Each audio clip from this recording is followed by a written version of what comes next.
All right, here we are.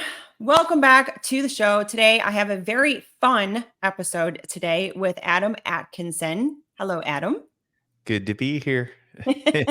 Adam, Adam and I get to talk about bodybuilding a little bit, and we're going to talk about kind of weight loss and his maybe some of his philosophies and some of your things that you've seen work and what doesn't work. But first, I want to talk a little bit about you, Adam, and how you got involved and the name of your business and kind of how that evolved too. Because his business is called "See You Later Leaner," which I love. Yeah. It's catchy, and some of my audience may not have ever heard of you before. So let's go ahead and talk about you. How did you get started in kind of weight loss coaching and bodybuilding? And then how did you kind of evolve into your business?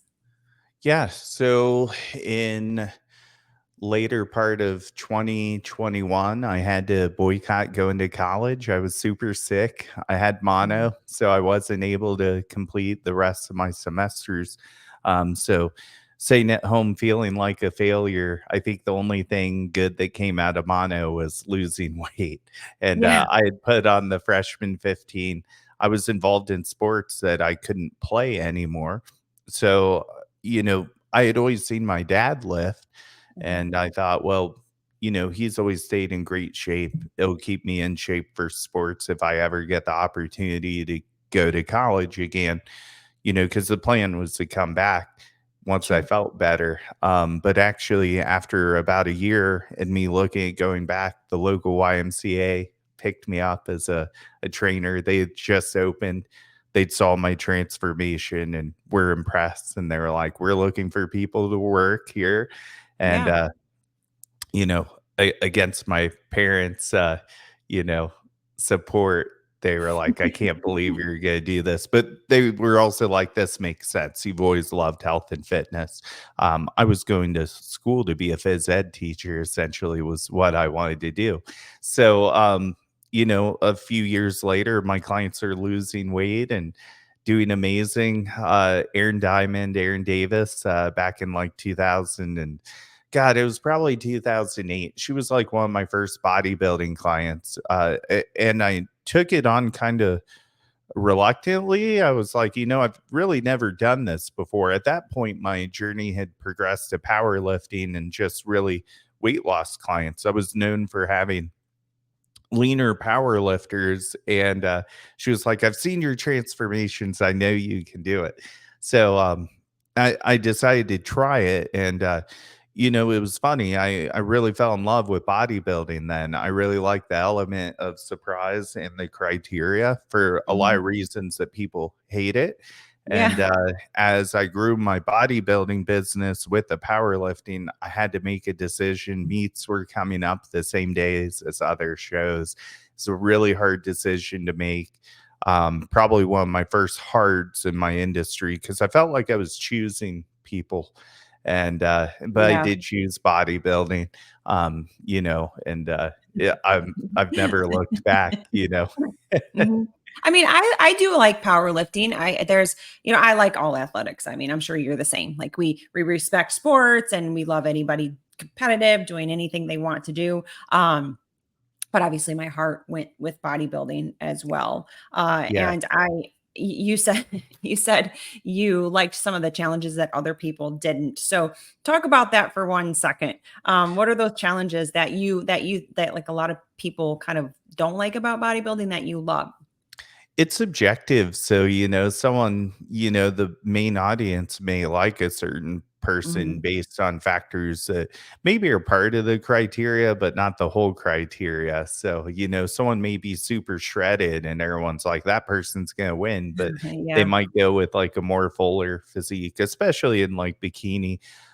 They're both kind of slow sports to watch, Yeah, bodybuilding yeah, yeah. and powerlifting, but I still find myself to this day, seeking out the biggest person or maybe even watching a powerlifting meet and just being like, well, what's the heaviest lift? Yeah, Just yeah, fast forward, show me the good stuff. right.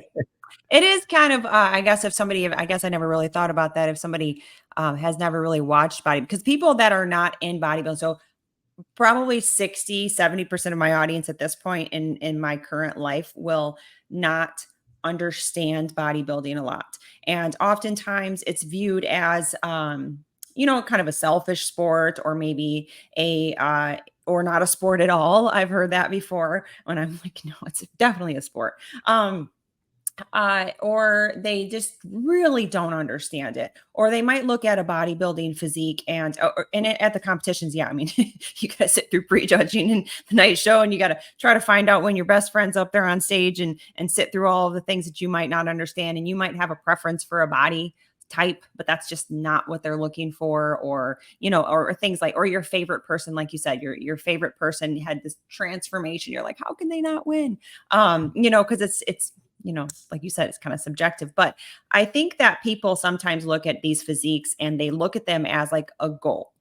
Mhm. Like the average person will look at them as a goal.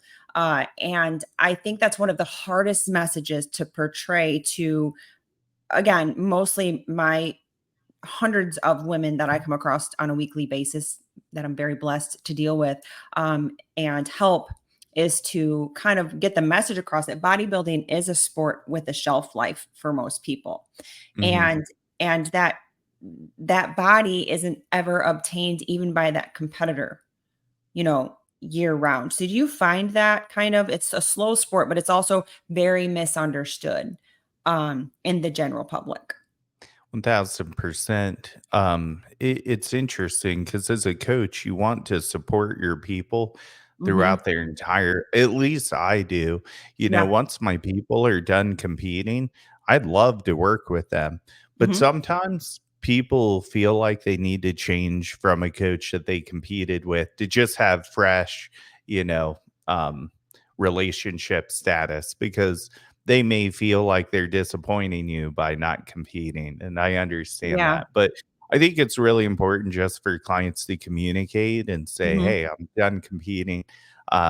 I do Zoom check-ins where people are in a group or they can do personal emails, so, like, some of my Hmm. clients are like, "I'm gonna step away from the group calls because I don't compete anymore," and, it tempts them to compete, so Yeah. it makes sense. So we just have to find what works for them. And then Hmm. eventually, as they're in the lifestyle journey, they'll more than likely eventually stop. I have yet in this journey as a coach to have somebody forever. Yeah. But that honestly is probably a really good statistic because I do feel like I teach my people how to transition well out of contest and Yeah. some people never transition well out of contests. We see it all the time. But, that's always been really important to me as a coach. Yeah, to help them now, but did you always feel like that though, or is that something kind of you had to learn? Because I come Yeah. from, a couple generations before this as far as competing. Yeah. I was with Mike Davies, and him and I are still tight. Still to this day. I love him, and he's still a friend, and I could message him, text him, call him at any time. But you're right, you kind of break away and you almost feel, I think I spent a couple years just not talking to him because I felt like I was either disappointed, or I couldn't uphold the lifestyle anymore that I wanted to uphold. And I kind of had to find my way. Um, so do you think that you kind of had to figure that out, like as you went along with your clients, like you said, Erin Diamond, which is Erin Duggar now, right? That's her. Yeah, That's who. yeah, that's Okay, I her. know who she is. Yeah. Yeah. I've been around a long time.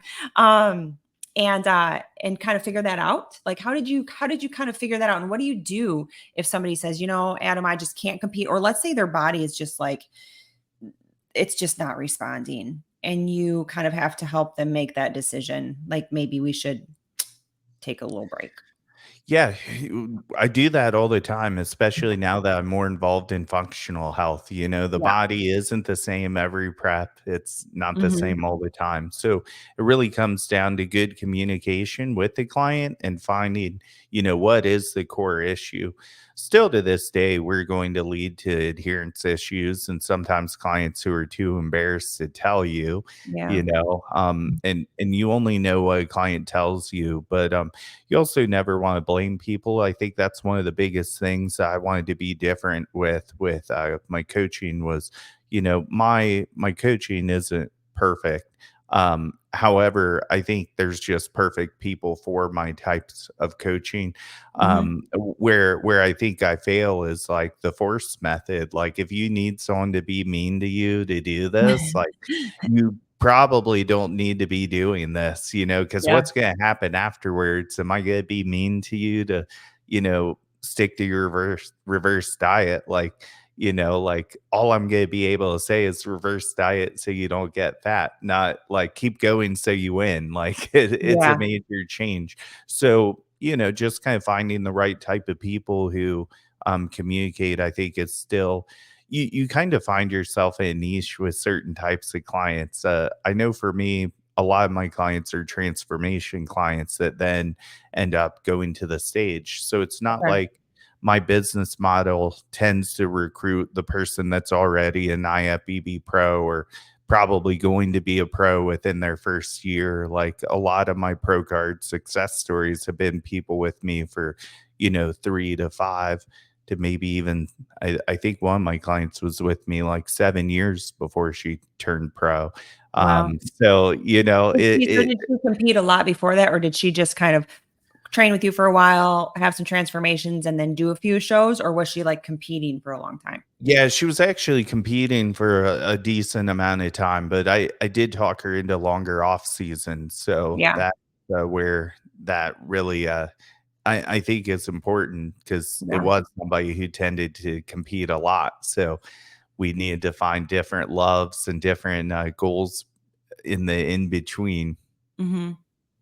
Yeah, yeah, for sure, and so that was your body transformation client that decided to compete. That was gonna be one of my next questions. So, I think you started out, you said powerlifting, and you kind of walked into the profession of personal training when it wasn't really a big profession at the time. I mean, I know when I started, I got so much pushback, and I think it still honestly wears on me a little bit, even though I've been doing this for like 25 years. That still I hear in the back of my mind, it's not a real career. And and Mm, I think when you started and when I started, it wasn't really portrayed as something you would wanna go for your whole life. So yeah. you started in that and kind of just decided, "No, this is where I belong," and you've walked into it, and you worked really hard and you found where you wanted to be with bodybuilding and whatnot. But then the transformation clients came. So what would you do if somebody had a lot of weight to lose? And they said, "I wanna look like that." And it's an IFBB bikini competitor because that's usually the ones they pick. Mhm. And, and they said, "That's my goal." What would you say to that? Like, what would you say for the timeline, the reality of it, of the reality of those pros? Because you and I both know, and myself again as an NPC judge and playing the long game competing, there's a genetic factor that goes into these Olympians. Yeah. What would you say to that person, coming to you for that? Having really similar scenarios right now with the wellness division being Oh, so yeah. strong. So basically, my flow with that is, first, let's see if you can, diet accordingly. Mhm. That's going to be your first challenge. Can you be adherent with your food? With the obesity epidemic, we're just showing everyone the statistic on how great people are at tracking or even monitoring their Yeah. food intake. So that always comes number 1 with the training, and then, depending on who they show me, do you wanna do PEDs? And, if you Yeah. want to, you kinda should prove to me you can do these things for a long period of time before you even enter that world. Let's show people a transformation without the drugs because, you know, if I show them a transformation with right out the gates, like I teach that, they're probably going to stop before the lifetime of a lot of my other clients who have been with me for a long period of time. Yeah. And then I leave them hanging, so to speak, on, I need Anavar and Clen or Mhm. Primo to be able to have this transformation that my coach taught me. So I want to have good foundations first. Mhm. And, teach the lessons along the way. And I think that as I've reinvented See You Later Leaner several times, I would say every 2 years I do some kind of revamp. And Mhm. it's either adding more information in the startup or it's taking it away. It's Yeah. What's really hard is finding the perfect amounts of information that people can process, that can make the process sustainable and, um, give it a process of longevity. Mhm. I have clients coming to me that have not learned how to diet and they think if they don't get 10,000 steps a day, they're a freaking failure. I'm like, this is annoying. Like, we have these coaches that are micromanaging the crap Yeah. out of people. And it's like, they're watching these people. It's just taught it. The steps is the new gallon of water a day. It's, No, and I think you're right there. I mean, I personally like to track my steps, but I don't count it as cardio. And I think it's just for myself, coming from my own journey. But but you're absolutely right. It's the new gallon of water, and everybody's going to be so different. Even my own clients, I'm like, if you want to count, let's 5, 7, 10. Where are you starting from? And there's not a Mhm. magic number for anybody. And all of your neat counts, right? But Yeah, that's so funny. It is the new gallon of water. And I love that you brought up the PEDs, because that's a reality of the sport. And I think it's something that a lot of people don't want to talk about. Um, but I was like, I guess I think you said something about some of these people, do they want to do that or whatnot, where I very much went into bodybuilding kind of blindly at a young age. 18, I was just starting to train for my first competition. I was just like in awe of, that's when it was still on ESPN. I don't know if you remember that, but they had like Monica Brandt was on ESPN and Jenny mhm, Hendershot, and I was waitressing, and I was kind of coaching at the time just because I was 16, 17, had a nice little body, and people wanted to pay me to train them. I said, okay. yeah, But then I remember watching, and so the only local shows, it was only fitness and bodybuilding at the time. There was no figure, nothing. And those were my choices. And I didn't have any gymnastic skills. So I thought I'll just do bodybuilding. I like to lift weights. And I went in with a kind of a bro mind frame and picked up like a Beverly International magazine, did some diet and got on stage. And I learned really fast. Yeah, I did a couple shows and I sought out a coach, which happened to be Mike. And I said, I want to do this. And he said, well, do you want to do this? And I said, no. And he said, okay, well, let's do figure. And I said, okay, because I didn't want to do the PED. I didn't yeah, want to do what it would take to be competitive at the sport that I was choosing to do. And I think that's an important part of the conversation, to say, hey, these people are making a decision, but they've already got their body to one spot. And that's why I asked you that question. Like, if somebody was 120, 150 pounds to lose, and they said, I want to look like that, you might say, well, let's get some training under your belt, build some muscle. Just like you said, start tracking, see how you do with your nutrition, and then set that goal. yeah, Um, because they might change along the way. yeah, yeah. Yeah. I just go ahead.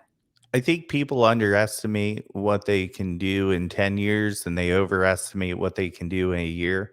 Oh, Um, yeah. Yeah. so that's really important. People might find, uh, we're so conflicted with body weight. And, when a girl drops below 130, they're like, first of all, I didn't think my weight would ever get that light. And then we Hmm. lose, 10 more pounds on top of that, and they've got shredded delts. They're like, wow, I look like I'm taking something without Yeah. taking something, Yep. Yep. Max out, like, and I think your message under there is like, max out your natural potential, Yeah. and then start to discuss other things if needed. Yeah. Um, which obviously would be, as a coach, and as I don't coach bodybuilders any longer. And I never really did. I had like groups of girls, but I never did their nutrition. That was just nothing I wanted a part of.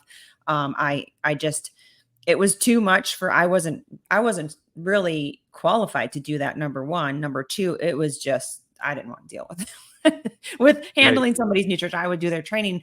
But I think any qualified coach in general would have that message like, let's see what you can do naturally first. Yeah. Mhm. Unfortunately, there's not. It's like the protocols set in the startup, and, Mhm. the race in IFBB is that strong. It really is. Yeah. But people just need awareness. All of us coaches are different, and Mhm. I think some people don't realize that, Yeah. a lot of people do. But, just because you had a bad experience or experience you didn't like with one coach doesn't mean that it won't be different with another. Yeah, yeah, and I think just like you said, I mean, the idea of coaching is, of course, you want your clients for forever. That would be ideal, to help them through their life because you get to love them and care for them, and they're part of your family. But the idea of a really good coach is to say, "Hey, this is how you do this. Come back when you need me," um, kind of thing after post competition. Um, so what do you say to okay, so we talked about the PEDs a little bit. I wanted to talk really quickly about kind of the evolution of bodybuilding. And I know you've seen it, you've been in the trenches. You've had how many Olympians do you have? So we're on our third, so it's not Okay. a ton, but we've That's had a 3 lot. people qualified to the Olympia, so that's really cool. Yeah, that's awesome. And then you train for other federations as well. I do, but primarily NPC, and Mhm. especially now that they've added the natural, section of the sport, like, really full force June 1st, all these Mhm. shows that are drug free will be polygraphed now, which is really cool.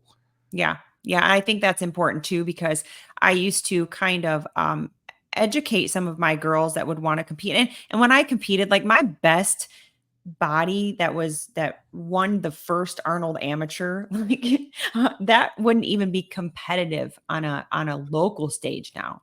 That's how much Mhm, it's just evolved, and I would say, there's spots where you fit in and then there's two sides to the sport. Like you have to know that PEDs are part of it. So that's why they have natural and that's why they have untested.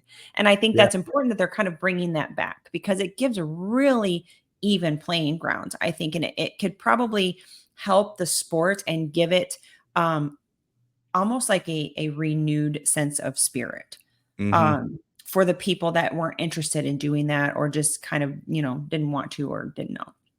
Yeah, the eyes are you know, the eyes have a lot to look at when they're considering a bikini competition right now, Mhm. and you tend to get flooded by seeing the pros because 'cause they're the Yeah. most popular, but then you see the amateurs and you realize the amateurs are really bringing it. So instead of Mhm. creating a new division, I think it makes a ton of sense to hit this market that they've never hit before. And maybe bad terminology with market because I No. know people have their opinions and people are saying they're doing it for the money. Well, they're a freaking business. So, Yeah. like, that's part of it, but they truly love the sport and they want to Mhm. open up opportunities for you guys. That's why they're doing it. Yeah, yeah, and I think again, I think it's fair across the board for people that wanna compete, and, again, 60-70% of my audience is not gonna ever compete but they want to kind of obtain that look, and for them to find out for myself or even somebody that doesn't really like bodybuilding or they're like, "How could you compete?" There's always those people, they would say, "Well, you'll never get that way because they're doing PEDs," which is not wrong, but now they can have a chance to say, well, I can look like this person because they didn't. And I know that for a fact. I think it's a beautiful playing field. And like you said, at the end of the day, it is a business. It's a sport just like any other sport that has to Yeah. have categories and money to run, and shows to promote. And I mean, I had noticed just as a judge that I only judge a few shows and I just do it because bodybuilding raised me and it's part of my soul. And I have respect for athletes and bodybuilding taught me delayed gratification. It gave me discipline I never would have known I had, and it helped me in all areas of my life. So I kind of like just to keep myself in it a little and love on the athletes a little. Yeah. I just noticed that there wasn't a lot of people there for a while. And I don't know how you feel, but I felt like maybe part of that was also social media. Mhm. Um, coming in because I know that, if I would have had, I think MySpace was out when I was competing.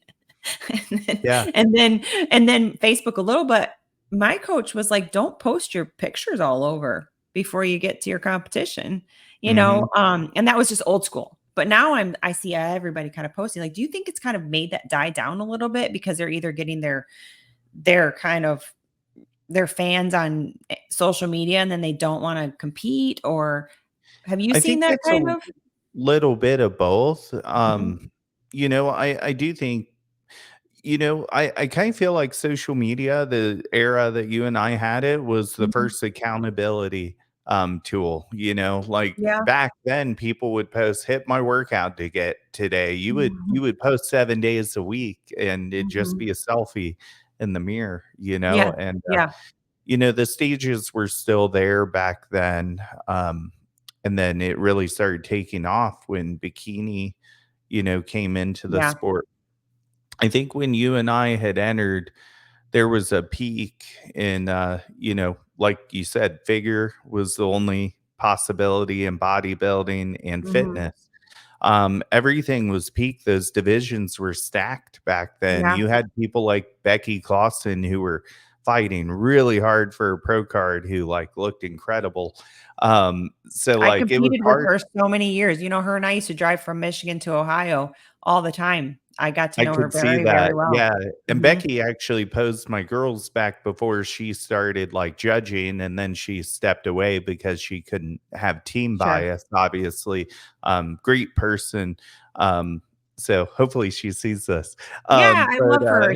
I love her so much. She's so sweet, and she, gives a lot to the industry, and a lot of people could chat her up and learn the history of the sport. That's one thing yeah. I want to say too. Like, you guys know the history of your sport. So go but that's we're kind of talking about that right now. Oh, yeah, Mhm. so I grew up in Ohio near your coach, Mike, and I just Mhm. knew my athletes weren't going to, touch his, Mhm. and, he had, more Olympians, I think, than any other coach at the time, so I'm like, "I'm just gonna kinda sit over here at Beyond Limits and build my little business and try to take over the natural world," which, Yeah. me and Dr. Joe combined have countless natural pro cards, Mhm. which I should be way more excited about. But I always had my eyes on Mike and I always applauded what he was doing. And I thought one day, I want that to be me. And Yeah. then PC opened up the bikini category and I Oh, thought, oh yeah. my God, This is this my is where window. this is my window, and then I Mhm. had people like Ashley Barnhart and Brittany Brinkman, if you remember her, Mhm. really hitting the stages hard, doing well at nationals, started picking up some pros, and then my business really started, picking up steam. But we'd Yeah. kind of seen those jumps, like it was bikini, and then bodybuilding got capped, and then it's like, Yeah. well, now we've got classic physique, which kind of pulled from bodybuilding a bit, but now we're Mhm. seeing bodybuilding's just capped right back. Yep. Bodybuilding couldn't be more exciting than it is right now, and same with Yep. classic physique, and wellness kind of pulled from figure for a bit, but now we're seeing Mhm. both of them are capped again. So it Yep. was really a perfect time to bring in the natural bodybuilding because what else are we gonna do? Add another division? Like, I don't think Yeah. so. I think we've got everything pretty covered, but let's do something more inclusive for everybody, you know? Yeah, yeah, and I remember again, like, Becky's so sweet. I have pictures of her and I at so many national shows just hugging each other. We were in the same class and, hugging each other, and I would get right under her, she would be first, I might be second or third or, what have you. We were always running that top 5 circuit, and, we were just a team. Like, we loved each other so much, and like you said, those classes were stacked. I mean, there was like Mhm. 30, 40 girls, 50 girls sometimes going for one card, you Yeah. know, in one class. That's one class. And then we would have to compete against, to get overall sometimes. Yeah. Yeah. It was not easy. So again, like, my best body wouldn't even touch a good local competitor now, just because the bodies are so much better, as far as competing, just because I think we know more, and, girls where the right bodies are coming through, because there's, like you and I said, there's a genetic factor. I was Yeah. gonna step down and do bikini, but that was the last excuse me, last year I competed. Was the Okay. last year figure was done or bikini started. And I was going to do bikini. Mike's like, "I think you should do it. It's brand new division." And then I couldn't anymore. I was just like, "I'm done." I was injured. I was like, "I can't." And Yeah. that was it. But to watch that evolve and almost kind of take over for a little bit. And then wellness, and wellness has gotten a little bit more muscular than what it originally, I think, started at. Yeah. Do you think that happens with all the divisions? Like they just continue to get a little more muscular? Yeah, it's just kind of natural evolution, Mhm. NASCARs get a little bit faster That's each year, true. Yeah. like it's going to happen, it's going to evolve. Your eyes get adjusted to what you see. But I Yeah. think the judges do a really good job on, yes, it has grown. Yes, girls are bigger, but naturally we should progress as human beings. We Mhm. call bodybuilding, not body staying. So you kind of have to get on board or get out, I Yeah. know a lot of people are going to complain, but as genetics get better, we need to allow the divisions to be bigger and more muscular. And sorry, but great time for the naturals, but Yeah. let's see what happens in another 5 or 10 years. Maybe we will do that new division. Maybe we'll do transformation. I shouldn't say we, but maybe as a part of our sport, Mhm. might start seeing those changes implemented. My wife's getting ready to compete. She's lost 120 pounds. Oh, She's wow. competing in figure. She still has some loose skin on her legs, but Mhm. right now, figure is the best category for her. And bodybuilding really gave her a reason to lose that extra 20 pounds off of the 100 she had already lost, So Yeah. I would encourage everyone to do it. Yeah. There's a lot of hate posts out there like this person shouldn't have gotten on stage. Like you never know that person's journey. And Yeah. also you really have to say like until there is a transformation division, like, you know, I've had people get on stage not ready to go nationals. That doesn't make me a horrible coach. That was me and that client's personal discussion on their goal, and they felt great about getting on stage. So if And I you will tell wanna. you, as a judge, um, I have never one time thought that person doesn't deserve to be on stage. That is, I think that is, people from the outside that don't understand bodybuilding and don't understand the aspect of a sport and the difference of a local show and a national show and why there are national qualifying events. Yeah, yeah, And even if this show is small and they happen to qualify for nationals and they shouldn't go to nationals, that's their coach that's going to tell them that because there might have been only 3 people in the division. But at the yeah, end of the day, as a coach, and I can speak for at least the coaches that sit next to me, there's nobody that's ever one time said, so this is to anybody that's competing, not one time has it ever gone through our head or within a conversation, not even a look, anything, that person shouldn't be up on that stage. Do I think there should be a transformation division? Kinda, because I think that might add something else to it. But for now, like you said, if that's what people want to do, now my only fear is, and I'm sure you've experienced this too, is kind of what leads into kind of this body dysmorphia and this kind of obsessiveness mhm. with this and this kind of dependency on either a competition or a coach. How do you handle that? I know that you have a clinical staff now, right? Yeah, yeah. As far as blood work, so that's not something you handle. You transfer that over to your team. So we do both. So we do Hmm. have a medical director on Hmm. staff. There's just certain things that, obviously someone has blood in their stool. I could not touch that with a 10-foot pole, like you've Oh got to yeah, go to yeah, your yeah. You got to doctor. go to the doctor. But it happens, like there are people with some pretty severe GI cases. It's funny because they'll come to me from other coaches, and I'm like, I can't believe your coach was even trying to tackle this because one, they're not Oh gosh, qualified, and two, you yeah, just that's know they're dangerous. trying to take the person's money. Yeah. But there's also some really good coaches. I've had really great mentorship. The Mhm. body dysmorphia is really easy for me to handle, actually, Mhm. for most part. You really have to be real with people. Um, I think it does affect some people differently. I've worked with people who have history of anorexia, and they found bodybuilding as a way to like actually help them through that. Yeah. On the other hands, I've had competitors leave and say they regret every bit of competing, and they say that it did more harm than good. But then in the same time, they'll follow that up with, "But I still eat healthy, nutritious food every day." It's like they don't see the silver lining in what Yeah. it taught them. But I'm kind of hard on my people in the fact that,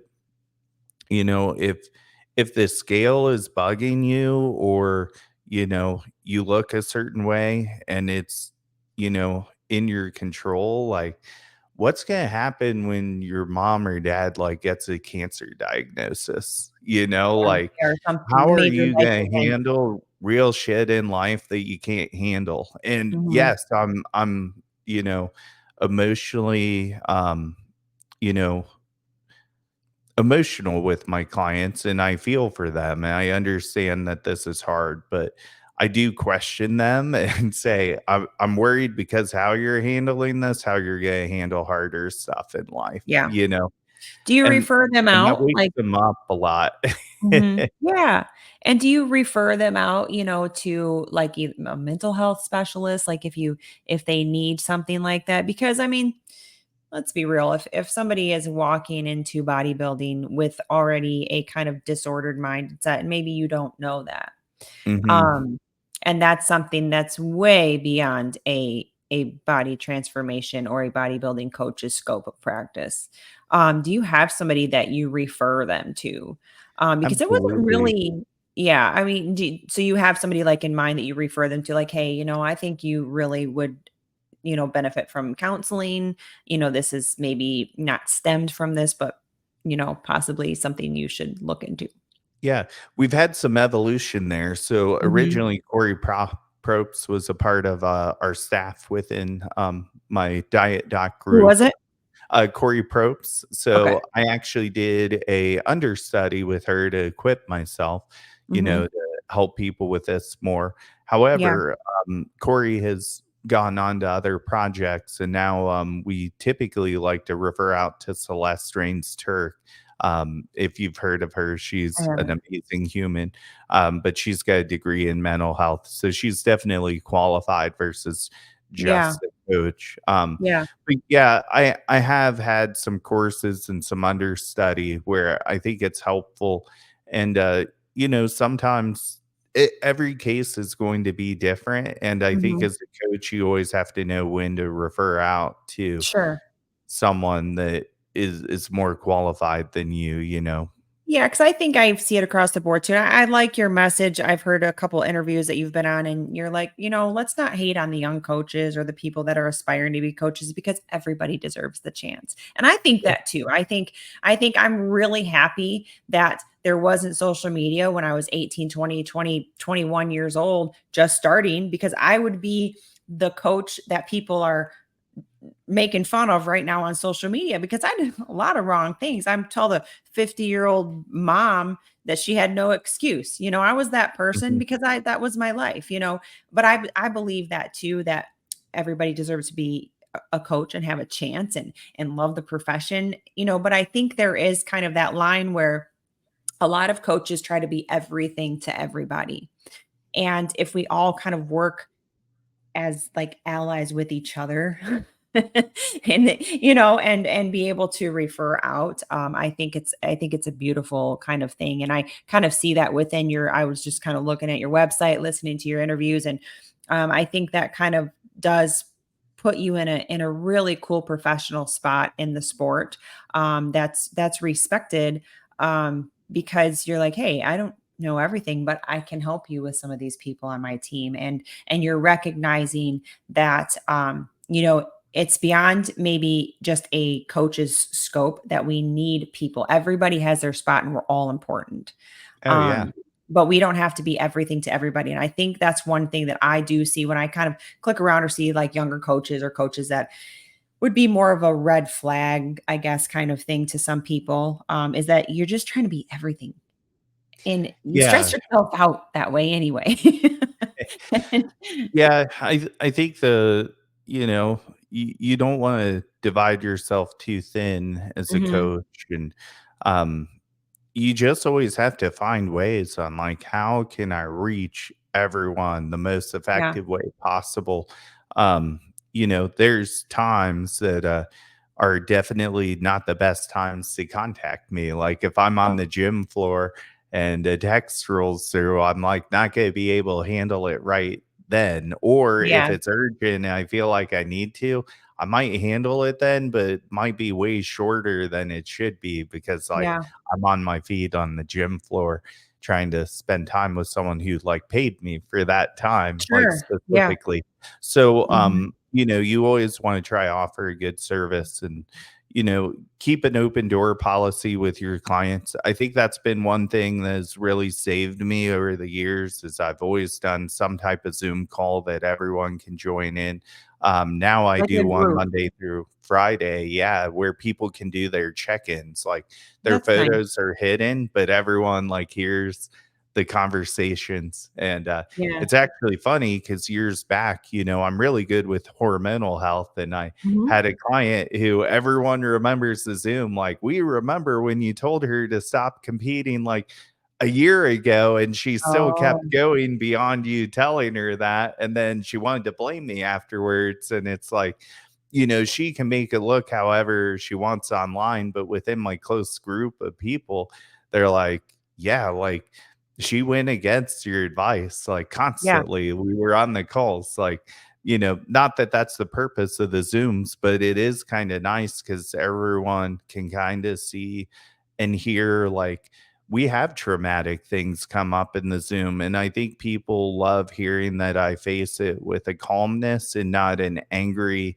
like, "I'm mad you messed up on your diet." People can hear how it's going to be handled, and then people are more open to tell me when things aren't perfect, and Yeah.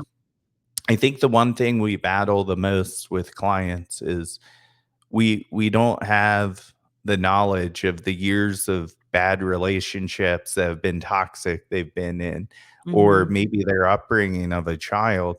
Uh, you're going up against months over years of what they've experienced in life. Yeah.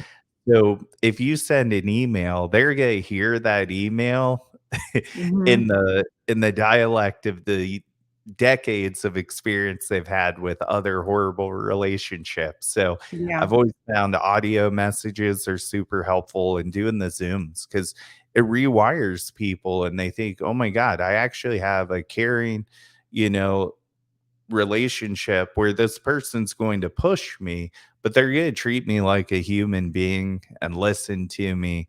And, you know, I always tell my clients I'll do anything for them within reason.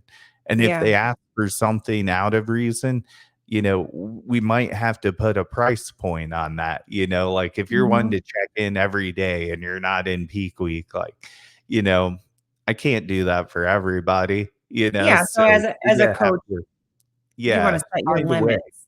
Mhm. Yeah, I have people Mhm. we do a special call once a week, or I have someone who was like, "I think twice a week would be better for me," and I was like, "Yeah, we can do that," and, Yeah. it just costs more, so Yeah, and I think that's where it does get hard with coaching because you become close with these people and, and it of course, there's a lot of times it doesn't feel like a job. You're like, "How can I live this life? This is yeah, great." But at the end of the day, it is a business, and I think that sometimes it gets a little muddy, with the communication, and if you lay that down right away and say, like, "These are my hours, these are my times, this is what it costs," it doesn't take the caring out of that, but people also need to know that you have a health aspect too, and part of that is your own mental sanity and your own mental health and your relationship with your wife and your family and that kind of thing. yeah, for Super sure. important to put those boundaries on. And I like that. I won't keep you much longer, but I like that you added that. So that just kind of shows part of your character. You added the group Zoom. So something we do in I don't know if you know this, but something we do, and I run an intensive cardiac rehab.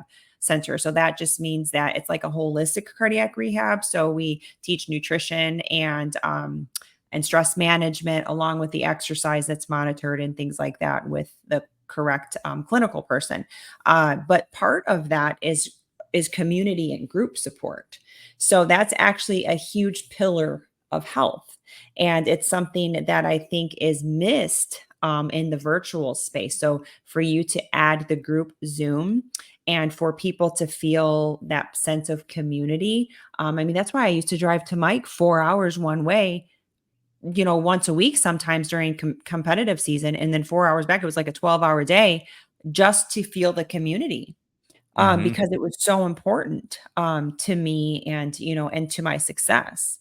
And for you to have the Zoom community support. I don't know if you kind of did that purposely or if that kind of accidentally that was intuitive for you.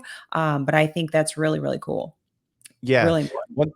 One thing I always knew about my coaching is that, I didn't have anything to hide in terms of my knowledge or how I was delivering information. So I don't mind if my clients like hear each other's feedback or, see each other's training programs. Like Yeah. we know like more than likely someone's going to squat in their first exercise on their they're unless they have too big of legs, and then we can explain maybe why that person isn't doing that, or maybe why we're doing a sumo or a low bar squat versus a high bar squat. Mhm.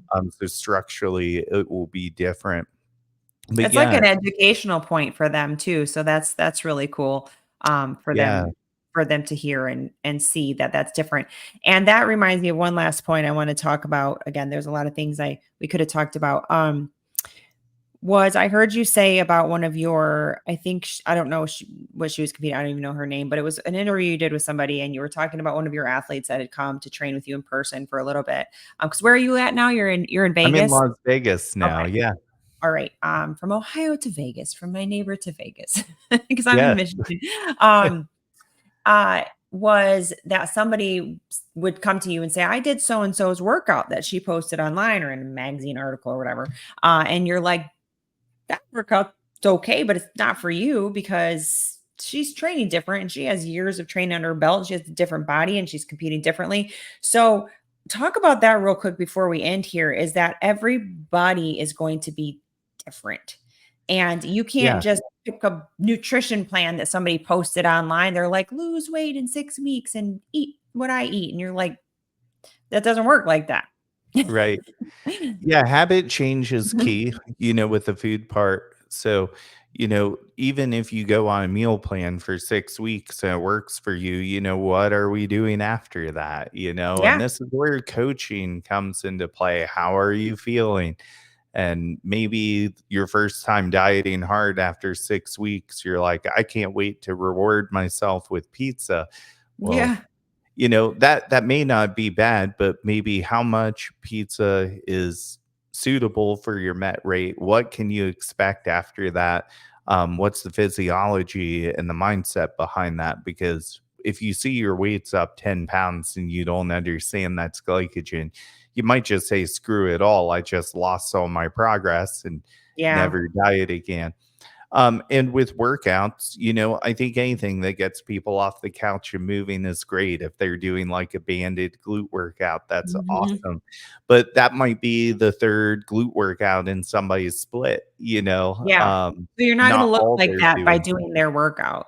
And I Yeah, think that people get that misconception, especially because people want things fast and they see things on the internet and they're like, I can figure this out on my own. And yeah, I'm just gonna follow this person's workout. And then they say it doesn't work because they did yeah. it and they don't look like that in 2 weeks. I think what's really separated me is, in my 43rd year on this earth is just learning Mhm. how to work with people. Yeah. And that's really key. It's still the reason I do in-person training. I've built my online base Mhm. exclusively very, very well. But I still see people on a regular basis because seeing people humanizes me doing the Zooms, Yeah. Yeah. because otherwise I forget what it's like to drive to the gym or have to be somewhere. And, Yep. my moms are driving places and being somewhere Mhm. more than 4 or 5 times a day, and Yeah. I might complain going to and from the gym and getting caught in traffic just one time, in the year. Yep, yep. That's just your normal though. That's the cool part about where we are. I always say we were all made for such a time as this. And I'm happy I'm living in 2024. Versus any other year that I could have been alive. So but Adam, thank you so much for jumping on. I don't want to take too much of your time. I always go over. I appreciate you scheduling this with me and jumping on. I know you have some athletes coming up in some pretty big competitions. So we had to kind of do this weekend, which I thought was perfect because I'm judging a show Saturday of the first one of the year. Just I Awesome. love it. But thank you so much. Any last kind of words for maybe somebody that's just starting their weight loss journey? Yeah, let's just give your last words for somebody that like is just starting their weight loss journey that is really intimidated because they just think it's not for them. Yeah, just stick to a lifeline on it, don't set a 12-week or 10-week, just say, "I'm gonna commit my life to some more, healthy habits," and just start somewhere. Don't worry about it being perfect because your Mhm. training could be amazing, your nutrition might not, but just do it step by step and be patient. Don't expect like immediate results right away and don't compare yourself, but get in the game and have fun while you're doing it. Pick something you like. It doesn't have to be bodybuilding. It can be Yeah. CrossFit. It can be Pilates at home. Like it really doesn't matter. Just get out there, move, and do something. Yeah. Yeah, very cool. Well, again, thank you so much. And you guys, I'm going to post everywhere you can find him. You can find him on Instagram. I don't know if you're on Facebook. Um, Yeah, Instagram just my and name on Facebook.